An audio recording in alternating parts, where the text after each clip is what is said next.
Se establece a raíz de lo que manifiesta la doctrina de protección integral, las reformas inicialmente del Código de la Niñez y Adolescencia del año 2003, posteriormente mantener esta línea en nuestra Constitución del 2008 al hablarnos de una justicia especializada, de la aplicación de medidas socioeducativas proporcionales, cuyo fin es educativo, más no inquisitorio, no como punitivo, como es la justicia de adultos.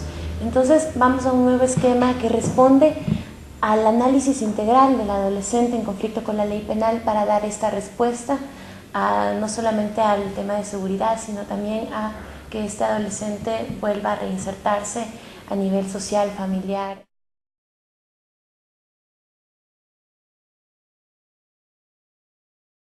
Primero se han dado un sinnúmero de reformas, ¿no? a nivel legislativo, al hecho de que tengamos jueces y juezas de niñez y adolescencia que conozcan el tema de adolescentes en conflicto con la ley penal, de que la reforma posterior en el Código Orgánico de la Función Judicial nos habla de jueces para adolescentes infractores que tienen este conocimiento especializado, el tener procuradores de adolescentes infractores que son miembros de la Fiscalía que llevan las investigaciones, el tener una policía especializada en niñez y adolescencia.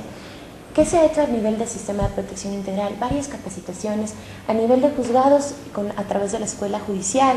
Hemos realizado una serie de procesos para topar el tema de niñez y adolescencia, doctrina de protección integral. Adicionalmente, en coordinación con el Ministerio de Justicia, ya para lo que es operadores en el nivel de adolescentes en conflicto con la ley penal, se ha trabajado en talleres, propuestas de aplicación de medidas socioeducativas privativas y no privativas de la libertad, y cambiar el concepto, ¿no?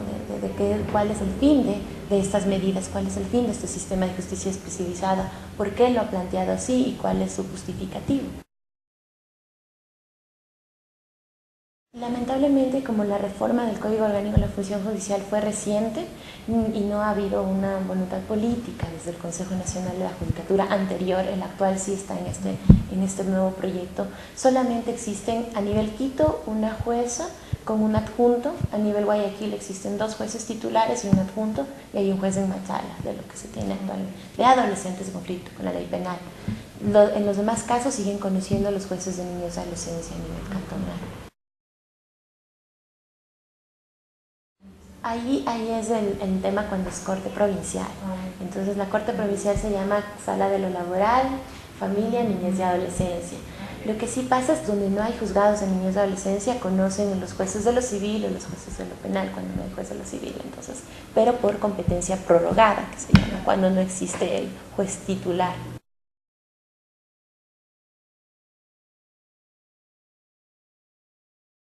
Bueno, aquí hemos tenido una problemática en realidad en el tema, porque si bien nuestro Código de la Niñez y Adolescencia establecía medidas socioeducativas privativas y no privativas de la libertad, al momento de ejecutar las medidas socioeducativas no privativas de la libertad, no contábamos con un esquema de aplicación.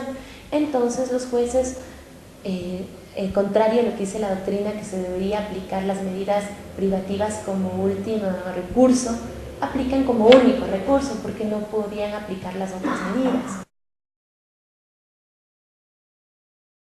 Se ha planteado a nivel de Guayas, la jueza de adolescentes en conflicto con la ley penal, ha hecho un piloto para aplicación de medidas socioeducativas no privativas de la libertad. Entonces ella está trabajando un poco en este tema de buscar mecanismos para poder aplicar estas medidas. Y esto están tratando de hacerlo a nivel nacional, pero a través del Ministerio de Justicia, que es el órgano rector, a través de los CAIs. Para esto se ha desarrollado un programa que también aquí es un documento, se llama Para la gestión y aplicación de medidas socioeducativas no privativas de la libertad para adolescentes en conflicto con la ley penal. Esto fue trabajado por el Ministerio de Justicia, hemos coordinado también con el Consejo, trabajo en UNICEF en esto, se han realizado talleres ya para buscar la forma efectiva de aplicar estas medidas socioeducativas no privativas de la libertad. Hemos tenido ya a nivel de reuniones con miembros del Consejo Nacional de Niñez y Adolescencia para lograr este apoyo desde los ministerios para que las entidades asuman este rol y podamos lograr una planificación y una ruta adecuada para la aplicación de medidas. También ha sido propuesta desde el Consejo Nacional de Niñez y Adolescencia que se utilicen las defensorías comunitarias también como un organismo cantonal para la vigilancia de la aplicación de estas medidas. El piloto se va a lanzar a nivel de Quito, Guayaquil, con el Ministerio de Justicia, y esperamos que esta sea la respuesta efectiva que se estaba esperando para que realmente haya un cumplimiento de este sistema de justicia especializada y que los fines de las medidas lleguen realmente a darse, ¿no? Y que sean, ya que no sea el último recurso, sino el más necesario, aplicar las medidas no privativas frente a privarles de la libertad a los adolescentes. Bueno, la remisión de casos se refiere a estos justos métodos alternativos para solucionar los conflictos de adolescentes en conflicto con la ley penal. Actualmente el Código de la Niñez y Adolescencia establece lo que es los métodos de solución anticipada, ¿no? de conflictos. Adicionalmente, en el taller que trabajamos días anteriores con Ministerio de Justicia, jueces, fiscales, defensores públicos, se buscaba aplicar estos mecanismos de solución que establece el Código Penal para adultos en el tema de adolescentes en conflicto con la ley penal, en tanto y cuanto sea positivo para los adolescentes el terminar con procedimientos abreviados o procedimientos de solución anticipada, que hacen que el proceso sea en menor tiempo establecido y que se busque un resarcimiento tanto a la víctima cuanto la restauración del derecho y la no afectación del adolescente y su reinserción social y familiar. Justicia restaurativa, en cambio, es un concepto más integral, es el que ha justificado este proyecto de medidas socioeducativas no privativas de la libertad. Te habla desde una visión integral de analizar la situación del adolescente desde lo psicológico, social, familiar y buscar esta respuesta educativa a través de la medida que se le implante. Entonces, va desde el trabajo de hacerle entender al adolescente por qué se le está aplicando la medida, cuál es el fin que va a tener y qué es lo que vamos a lograr luego de todo este proceso de aplicación y ejecución de la medida socioeducativa, sin descuidar la parte de la víctima, ¿no? Que también debe recibir esa atención y protección integral desde el Estado y las instituciones. Eso es un poco el concepto en general desde lo que se va a tratar en justicia restaurativa y que ha sido ya contemplado en nuestra Constitución, nuestro Código de Niñez y Adolescencia.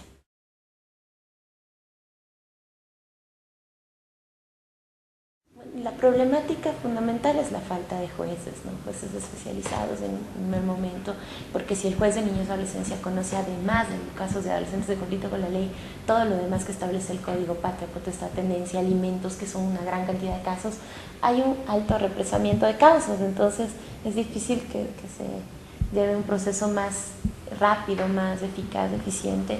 También el mismo tema en cuanto a las oficinas técnicas y el equipo técnico de apoyo. Entonces no hay una verdadera investigación, un proceso de seguimiento y acompañamiento a este adolescente, porque no todos los juzgados de niños y adolescencia en el país cuentan con este equipo técnico de apoyo, ¿no? Y sin este trabajador social, sin este educador o el médico y todo el psicólogo que debe dar ese trabajo, difícilmente logramos esta reestructuración, justicia restaurativa. Un poco esa es la problemática, porque el número de adolescentes estadísticas, y creo que Javier lo maneja mejor, no es tan alto. Sin embargo, al no tener desde los operadores de justicia el número adecuado de fiscales para adolescentes en conflicto con la ley, no tenemos muchos. Juzgados, ya te comenté, defensores públicos tampoco tenemos especializados, no tenemos juzgados de turno ni fiscalías de turno para adolescentes en conflicto con la ley penal. Entonces, un poco la falta de respuesta más bien ha sido desde la función judicial.